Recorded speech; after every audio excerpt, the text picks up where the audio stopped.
Hi, everybody. My name is Shana, and this is the American English Podcast. My goal here is to teach you the English spoken in the United States through common expressions, pronunciation tips, and interesting cultural snippets or stories. I hope to keep this fun, useful, and interesting. Let's do it. Hi, everyone. In today's podcast, we'll be talking about the expression to quit cold turkey. We'll do some pronunciation exercises, and then we'll talk about Thanksgiving. I'll give you an idea about where it came from, what we eat, and how we celebrate this holiday today. If after you're done, you'd like to learn more about Thanksgiving in the U.S., I highly recommend checking out the Thanksgiving episodes of Friends. There's one in every season, and the screenwriters did a really good job at portraying what happens on this holiday. I'll add some details about my favorite episodes in the episode notes. To make sense of everything that's to come, let's begin by talking about turkeys. Turkeys are large birds native to North America. In Northern California, where I'm from, I see a lot of wild turkeys on a regular basis. It's actually common to see them walking down the street, sometimes in groups of 5 or 6. And sometimes they even stop traffic, which is pretty funny. According to the National Turkey Federation, as of 2018, the average American ate 16.3 pounds of turkey per year. So that's a lot of turkey. That brings us to our joke of the day, which is, why did the turkey cross the road twice? Any ideas? To prove it wasn't chicken. In English, there are a lot of jokes talking about chickens crossing the road. And we also, in English, call someone a chicken when they're afraid of doing something. So if a friend of yours is afraid of going on a roller coaster, you can say, hey, stop being a chicken. Stop being a scaredy cat. Stop being so afraid. So the turkey, in this instance, wanted to prove that he wasn't a chicken, right? He wasn't the bird. And that he wasn't afraid of crossing the road, right? That's why he crossed twice. Let's hear that one more time. Why did the turkey cross the road twice? To prove it wasn't chicken. Right, so speaking of turkeys, today we'll be working with the expression to quit cold turkey, which means to quit a bad habit or stop a bad habit, usually one that we're really addicted to, immediately. When we quit something cold turkey, we do not do it gradually. It's fast, right away. There are a few different ideas about this expression's origins. Some say that it came from the similarities between cold turkey or dead turkey and a drug addict who is going through withdrawals. They may be clammy, which means they're cold and sweaty. They may have goosebumps, and they might be pale, right? Just like cold turkey or a carcass of a turkey. They have similar characteristics. Although we most frequently say to quit something cold turkey or to quit cold turkey, you can also say to stop something cold turkey or to stop cold turkey. Sometimes people even say to go cold turkey. They all mean the same thing. It just simply means that you stopped an addictive bad habit abruptly. Let's go through some examples to make more sense of this expression. Example number 1. Imagine that your significant other is addicted to cigarettes. They are so dependent on nicotine, the addictive drug inside, that they need to go to the store regularly to buy packs of cigarettes. Since cigarettes cost between $5 and $13 for a pack in the U.S., you try and convince them that they're throwing their money out the window. You want him or her to quit cold turkey. You want them to stop suddenly and to never have another cigarette again. However, when you suggest quitting cold turkey, they have a look of horror in their face. They respond, you cannot quit smoking cold turkey. It has to happen gradually or never. Example number 2. Imagine that you snack after every meal. Sugary sweets, popcorn, anything to accompany your Netflix time on the couch. You feel out of shape and unhealthy. One day, your ex invites you to their wedding, and you decide that you want to go, and most importantly, that you want to look great on the occasion. You know that your snacking habit is part of the reason why you feel so physically bad, and you decide to stop cold turkey. From one day to the next, you no longer eat while watching Netflix. Example number 3. Last year, the week before Thanksgiving, I found out that I had gestational diabetes, which is a type of diabetes that only appears when a woman is pregnant. A woman with gestational diabetes is more likely to give birth to a large baby if her sugar and carb intake is uncontrolled. So scared out of my mind that I'd have to give birth to a 10-pound baby, I decided to quit eating sweets and carbs cold turkey. I stopped immediately. So Thanksgiving dinner was pretty miserable for me. All I could eat was the green bean casserole and, ironically, the turkey, which fortunately was not cold. Right? So once again, to quit something cold turkey, or to stop something cold turkey, or to go cold turkey, is to stop a bad habit abruptly. So let's go through some pronunciation exercises now. We'll use the sentence, did he quit cold turkey? Repeat after me. Did. Did he? Did he quit? Did he quit cold turkey? Did he quit cold turkey? All right, and the conjugation, repeat after me. I quit cold turkey. You quit cold turkey. He quit cold turkey. She quit cold turkey. We quit cold turkey. They quit cold turkey. It quit cold turkey. Notice the stop T on quit. Quit. Quit. Right? The airflow stops before I hit that T. Quit. Quit.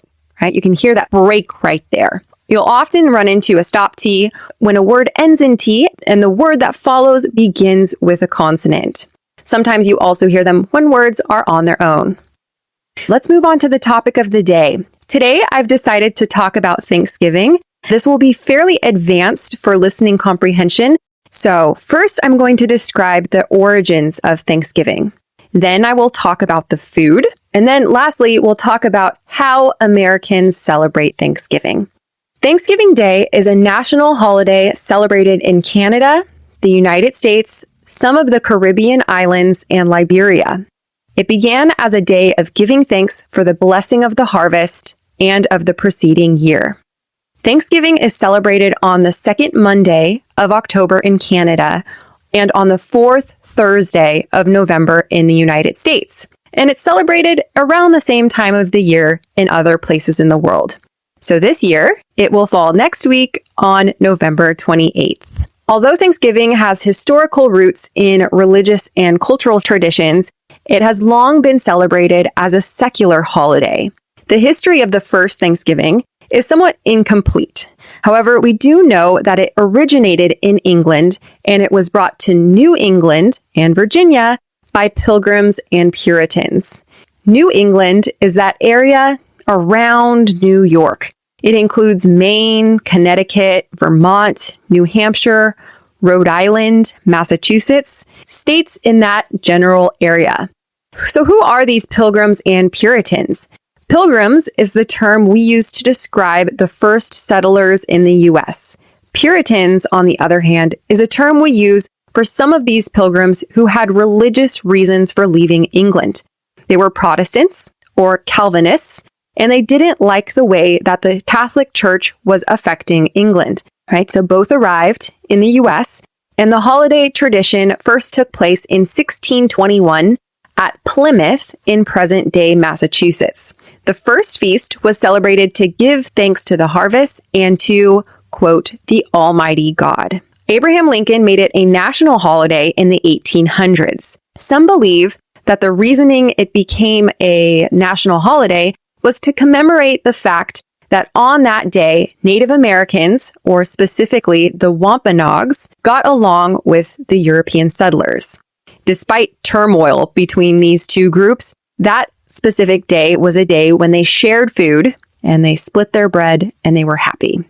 What I do find interesting, though, is that on National Geographic's website, they have another take on Thanksgiving. That short-lived piece at Thanksgiving dinner was rooted in trade agreements. The Wampanoags actually wanted to get some special knives that the Europeans had in exchange for some pelts, right? For some beaver fur. So how is Thanksgiving celebrated today? There are a few things that make the holiday what it is. First, it's about being around other people. So if you want to celebrate Thanksgiving, you just got to find people to celebrate with, whether it be close friends, family, or simply just acquaintances. Secondly, there's a lot of focus on food. And not any old food, very specific main dishes and side dishes. There is not much variation with the menu, at least in most families. There are a lot of people who decide to have potlucks on Thanksgiving just because preparing all of the Thanksgiving meals can take a really long time.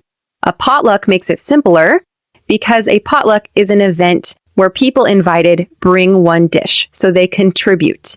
It's actually funny how many unwritten rules there are about this event, especially regarding the menu. Last year was Lucas, my husband's very first Thanksgiving dinner in the U.S., and he wanted to be involved in some shape or form. And I remember him suggesting that we make steak at Thanksgiving dinner. My first reaction in my head was like, wait, no. You can't have steak on Thanksgiving dinner. We have turkey and gravy and sometimes baked ham, but not steak. So I explained to him that there is a fairly inflexible menu for Thanksgiving. And he was like, wait, but why? People like steak. They would be happy with it. And I said, yeah, well, normally it's fine to have steak, but on Thanksgiving, we eat the same thing every year. There are specific Thanksgiving dishes that we have, and we only actually have these specific types of food once a year. So he wasn't satisfied at all with my answer. And so I told him, you just wait. You're going to go to Thanksgiving dinner and you'll see what's there. My mom is going to bring cranberry sauce and sweet potatoes, which will probably have a crumbly layer of brown sugar and nuts on the top. Jody and John will probably bring mashed potatoes. Drew and Katie will provide appetizers and they'll make the turkey, which will bake in the oven for about 4 hours. They will use the juice from the turkey, also known as the drippings, not only to baste it in the oven so that it doesn't get dry, but they'll also use these drippings for gravy, which is the sauce that we will use on our turkey and on our mashed potatoes. And then I continued. Then Pedro will bring the stuffing, which is his family's recipe. Sometimes stuffing is actually prepared inside of the turkey. However, Pedro's is a mixture of sliced bread, sausages, vegetables, and a lot of seasoning baked in the oven. Sometimes this can also be vegetarian, but ours is not. Then someone will be in charge of the green bean casserole and salad. And there will also be dessert. 100% there will be a pumpkin pie and a pecan pie. That's the menu, I said. The funny thing is that we went to Thanksgiving dinner and he saw exactly what I had mentioned on the table and agreed that bringing steak would have been a weird contribution. Perhaps maybe not 400 years ago, though. At the original Thanksgiving, which had a lot of fish, lobster, mussels, and a lot of things that are not common in modern day Thanksgiving celebrations. For that Thanksgiving dinner, we ended up bringing rolls, wine, and dessert, which apart from flowers are an easy thing to contribute if you happen to be invited to a potluck Thanksgiving dinner this year. My tip, just ask the host or hostess what you should bring if you're going to one. And if they say nothing, then just bring wine and flowers anyway. So what are some of the activities on Thanksgiving Day? So growing up on Thanksgiving Day, I used to go with my friend Annie every year to a soup kitchen. A soup kitchen is a place where homeless people or people in need go to have free meals. On Thanksgiving, soup kitchens are open for volunteers, and a lot of people volunteer to help. I think it's one day out of the year when a lot of people want to help, actually. So Annie and I would be there at 6 a.m. to peel potatoes and then go out to people's cars and get additional donations, which could include anything from canned cranberry to fully baked turkeys. Apart from that, on Thanksgiving Day, there is always the Thanksgiving Day Parade, which takes place in New York City. Some people watch it on TV. There are lots of floats, lots of inflatable characters making their way through the streets. So if you happen to be in New York City on that day, it might be worth checking it out. I was there 6 years ago on that day, and I looked at it for a few minutes and then went up to the top of the Empire State Building, which is probably the only day in the year when there are no lines, surprisingly. Some families play football on Thanksgiving. I'm not actually sure what the history is behind that. Maybe it was mother's idea in the past to get all of the kids and husbands out of the kitchen while the last-minute preparations took place. But oftentimes, whole families play football in the streets. At a lot of Thanksgivings, football games are also watched on TV. Of course, the focus of the day, apart from being around family and eating, is to be aware of what you're thankful for. Before the feast begins, many families have a tradition of going around the table and having each person say one thing that they are thankful for. This year, I would probably say, I'm thankful for everything that my family members do for me. I'm thankful for my mom who watches my daughter a few days a week. Remember to always use the preposition for, right? I'm thankful for something. Also, remember if a verb follows a preposition, it must have an ing ending. It would be a gerund. So for example, I'm thankful for having, for is the preposition, having, ing verb, a wonderful life. I'm thankful for my premium members supporting this podcast. I'm thankful for being healthy. I'm thankful for the U.S. government approving my husband's green card. Yep, I forgot to mention that. We were just informed yesterday. And yeah, we'll be staying in the United States. So I'm thankful for that as well. All right, so after giving thanks, right, or saying what we are grateful for or thankful for, we eat. And then after eating, of course, we all go home extremely full and tired. Some people go shopping at midnight or wake up really early in the morning to go shopping because it's Black Friday, and that is a day full of crazy sales in the U.S. Some people wake up hungover, of course, waiting to have a nice turkey and cranberry sandwich like Ross and friends. Anyway, what are you thankful for this year? Are you going to celebrate Thanksgiving? So that's it for this episode. If you'd like to support this podcast, I'd be very grateful. Thanks, and happy Thanksgiving.